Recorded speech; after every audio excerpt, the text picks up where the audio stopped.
Hi friends, ഞാൻ ഇന്നിവിടെ പറയാൻ പോകുന്ന കഥ ഞാൻ കോളേജിൽ പഠിക്കുമ്പോഴുള്ള ഒരു അനുഭവമാണ്. എൻ്റെ പേര് കലേഷ്. എൻ്റെ ക്ലാസ്മേറ്റ് ആയിരുന്നു ശ്രീകുട്ടി. എനിക്ക് ഫസ്റ്റ് ഇയർ മുതലേ അവളെ ഭയങ്കര ഇഷ്ടമായിരുന്നു. കാണാൻ നല്ല ഭംഗിയുള്ള അവൾ അല്പം തടിച്ച ശരീരപ്രകൃതമായിരുന്നു. സുഹൃത്തുക്കളുടെ കൂടെ എല്ലാ വഷളത്തരത്തിനും കൂടെ ഉണ്ടായിരുന്ന ഞാൻ പെൺകുട്ടികളോട് സംസാരിക്കുന്ന കാര്യത്തിൽ സ്വല്പം പുറകോട്ടായിരുന്നു.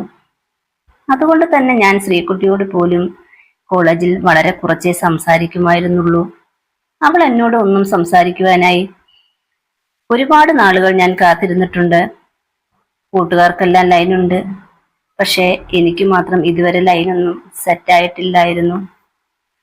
ശ്രീകുട്ടിയുടെ വീട് എൻ്റെ വീടിന് തൊട്ടടുത്തല്ലെങ്കിലും കുറച്ചകലമേ ഉണ്ടായിരുന്നുള്ളൂ.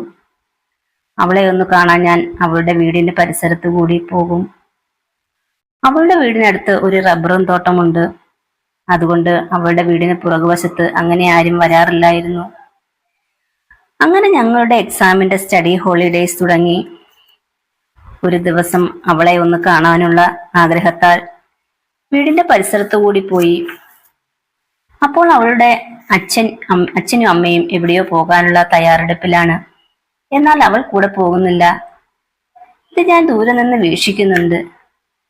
ഒരു പക്ഷെ പഠിക്കാനുള്ളത് കൊണ്ടാകാം അവൾ കൂടെ പോകാഞ്ഞത് എന്ന് ഞാൻ ചിന്തിച്ചു. എങ്ങനെയെങ്കിലും അവളെ ഒന്ന് കാണണമെന്ന് ഞാൻ അതിയായി ആഗ്രഹിച്ചു. പഠിക്കുന്ന വിഷയത്തിൽ എന്തെങ്കിലും ഡൗട്ട് ചോദിക്കാൻ എന്ന വ്യാജേനെ ചെന്നാലോ എന്ന് ഞാൻ ആലോചിച്ചു. അപ്പോഴാണ് എനിക്ക് വേറെ ഒരു ആഗ്രഹം തോന്നിയത്. അവളുടെ വീടിന് പുറകുവശത്തു കൂടി ചെല്ലാം. അവിടെ തോട്ടമായതുകൊണ്ട് അങ്ങോട്ടങ്ങും ആരും വരുത്തതുമില്ല. ഞാൻ ഒരുപാട് നാളായി മനസ്സിൽ കൊണ്ടു നടക്കുന്ന പെണ്ണിന്റെ ഷഡ്ഡിയോ ബ്രായോ ഉണക്കാനിട്ടേക്കുന്നതൊന്ന് കാണാൻ പറ്റിയാലോ. ഞാൻ രണ്ടും കൽപ്പിച്ച് അവളുടെ വീടിന്റെ പുറകുവശത്ത് ചെന്നു. എന്നാൽ അതൊന്നും എനിക്കവിടെ കാണാൻ പറ്റിയില്ല. അവളുടെ അമ്മയുടെ രണ്ട് സാരി അവിടെ നനച്ചിട്ടിരിക്കുന്നു. നിരാശയോടെ തിരിഞ്ഞു നടക്കാൻ തുടങ്ങുമ്പോൾ അവിടെ നിന്നും ഒരു ശബ്ദം കേട്ടു. ഞാൻ നോക്കിയപ്പോൾ വീടിന്റെ പുറകുവശത്തേക്ക് ഇറങ്ങി വരുന്ന ശ്രീകുട്ടിയെയാണ് കണ്ടത്. മുട്ടുവരെയുള്ള പാവാടയും ടോപ്പുമാണ് വേഷം. എന്റെ പൊന്നുവോ, എന്തു ഭംഗിയാ അവളെ കാണാൻ. ഞാൻ അവൾ കാണാതെ കുറച്ച് പുറകോട്ട് മാറി നിന്നു. പെട്ടെന്ന് അവൾ പാവാട പൊക്കി. ദൈവമേ, ഇവൾ എന്തിനുള്ള പുറപ്പാടാണ്! പഴങ്കഞ്ഞി പ്രതീക്ഷിച്ചു പോയ എനിക്ക് ആട്ടും ബിരിയാണി കിട്ടിയ അവസ്ഥയായി. ഒരു ഇളം നീല നിറമുള്ള പാൻറ്റീസായിരുന്നു അവൾ ഇട്ടിരുന്നത്. അത് അവൾ മുട്ടുവരെ താഴേക്കിറക്കി. ദൈവമേ, ഇവൾ എന്താണ് ഈ കാണിക്കുന്നത്? ഇത് സ്വപ്നമാണോ എന്നറിയുവാൻ വേണ്ടി ഞാൻ എൻ്റെ കയ്യിൽ ഒന്ന് നുള്ളി നോക്കി. സ്വപ്നമല്ലിത്, സത്യം തന്നെയാണ്. എനിക്കാണെങ്കിൽ കമ്പിയായിട്ട് നിയന്ത്രണം വിടുമെന്ന് തോന്നി. ഞാനൊരു റബ്ബർ മരത്തിന്റെ പുറകിൽ മറഞ്ഞു നിന്നു. അവൾ നിലത്ത് കുത്തിയിരുന്നു. മുള്ളാനാണെന്ന് മനസ്സിലായി. അവളുടെ തൊട്ടു മുമ്പിലാണ് ഞാൻ നിൽക്കുന്നത്. എന്നാൽ റബ്ബർ മരത്തിന്റെ പുറകിലായതിനാൽ അവൾക്ക് എന്നെ കാണാൻ പറ്റിയില്ല.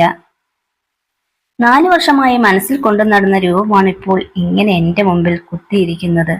ഇത്രയും വലിയ വീട്ടിൽ ബാത്റൂം ഇല്ലാഞ്ഞിട്ടല്ല. വീട്ടിലാരും ഇല്ലാത്തപ്പോൾ ഒരു ചേഞ്ച് ആഗ്രഹിച്ചു കാണും. ആരും കാണുന്നില്ലെന്ന മട്ടിൽ കാറ്റൊക്കെ കൊണ്ട് കാര്യം സാധിച്ചുകൊണ്ടിരിക്കുകയാണ് പാവം. സത്യം പറഞ്ഞാൽ ഞാൻ ആദ്യമായിട്ടാണ് ഇങ്ങനെ ഒരു കാഴ്ച കാണുന്നത് തന്നെ. ആണായി പിറന്ന ഒരാൾക്ക് കാണാവുന്ന ഏറ്റവും മനോഹരമായ ഒരു കാഴ്ചയായിരുന്നു അത്. ഞാൻ മനസ്സിൽ വിചാരിച്ചു. എനിക്കാണെങ്കിൽ നിക്കപ്പുറതിയില്ലാതെയായി. ഇപ്പോൾ കാര്യം കഴിയും, കാഴ്ച അവസാനിക്കും എന്ന് കരുതി വിഷമിച്ചിരിക്കുകയായിരുന്നു ഞാൻ. പക്ഷെ അവൾ എഴുന്നേൽക്കാതെ അവിടെ തന്നെ ഇരുന്നു. ഇവൾ ഇതെന്ത് ഭാവിച്ച ഞാൻ മനസ്സിൽ കരുതി. പിന്നെ ഇവൾ വിരലുകൊണ്ട് എന്തൊക്കെയോ ചെയ്യുന്നു. ഇവൾക്ക് ഇത്രയ്ക്ക് മുട്ടി നിൽക്കുമായിരുന്നോ? കോളേജിലൊക്കെ വെച്ച് ഒരാൺകുട്ടിക്ക് പോലും ഒരു മോശം അഭിപ്രായം പറയാത്ത പെണ്ണ. ഓ, അവൾ വേറെ ആരെയും വിളിച്ച് വീട്ടിൽ കയറ്റിയിട്ടില്ലല്ലോ. ഇതൊക്കെ മിക്ക ആളുകളും ചെയ്യുന്നതാ, ഞാൻ ചിന്തിച്ചു. ആ വീടിന്റെ പിറകിൽ ആ സമയത്ത് ആരും വരില്ലെന്ന ധാരണ അവൾക്കുണ്ടായിരുന്നു കാണും. ഇവൾ എങ്ങനെയാണ് ഇതൊക്കെ പഠിച്ചത്? ഇനി ഇവളും തുണ്ടുപടമൊക്കെ കാണുമായിരിക്കും. എന്തായാലും ഇവൾ വളയുന്ന ടൈപ്പ് തന്നെ. പെട്ടെന്ന് എനിക്കൊരു ഐഡിയ തോന്നി. ഈ സമയത്ത് അവളുടെ മുമ്പിൽ ഞാൻ ചെന്നാൽ എന്തായിരിക്കും അവസ്ഥ? അവളെല്ലാം കഴിഞ്ഞ് ഷഡ്ഡിയൊക്കെ കയറ്റിയിട്ടു. പെട്ടെന്ന് ഞാൻ അവളുടെ മുമ്പിലേക്ക് ചെന്നു. അവളുടെ മുഖഭാഗം ഒന്ന് കാണേണ്ടത് തന്നെ. ഞെട്ടിപ്പോയി ശ്രീകുട്ടി. ഞാനൊരു ഡൗട്ട് ചോദിക്കാൻ വന്നതാ. ഇതുവഴി ഒരു ഷോർട്ട് കട്ട് ഉണ്ട്, അങ്ങനെ ഇതുവഴി വന്നതാണ്. കലേഷ് പറഞ്ഞു. താൻ ചെയ്തത് വല്ലതും ഇവൻ കണ്ടു കാണുമോ? കണ്ടാൽ തീർന്നു, പിന്നെ ആത്മഹത്യ ചെയ്യുന്നതാ നല്ലത്. ശ്രീകുട്ടി ആകെ പരിഭ്രമിച്ച് നിൽപ്പാണ്. ഞാൻ കണ്ടു, അവൻ പറഞ്ഞു. എന്ത്? ശ്രീകുട്ടി പേടിച്ചരണ്ട് ചോദിച്ചു. നീ ചെയ്തതല്ല, കലേഷ് ചിരിച്ചുകൊണ്ട് പറഞ്ഞു.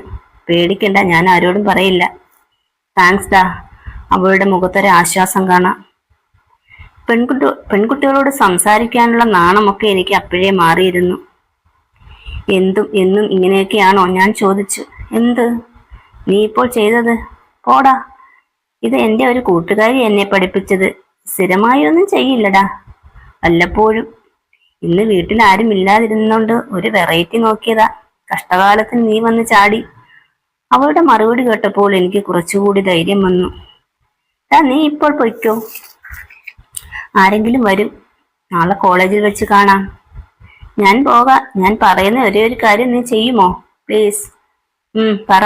എന്താ? അവൾ ചോദിച്ചു. എനിക്ക് നിന്റെ ശരീരത്തിന്റെ ഒരു ഭാഗത്തൊന്ന് തൊടണം, ഒരേ ഒരു ഭാഗത്ത്. എന്നിട്ട് ഞാൻ പൊയ്ക്കോളാം. വേണ്ടടാ, ആരെങ്കിലും വരും. കുഴപ്പമില്ലടി, പെട്ടെന്ന് ഞാൻ അങ്ങ് പൊയ്ക്കോളാം. അവളൊന്ന് മൂളി. ഹോ, അവന് സ്വർഗം കിട്ടിയ വാശിയായിരുന്നു. അവൻ അവളെയും പിടിച്ചുകൊണ്ട് റബ്ബർ കൂടി നിൽക്കുന്ന ഭാഗത്തേക്ക് പോയി.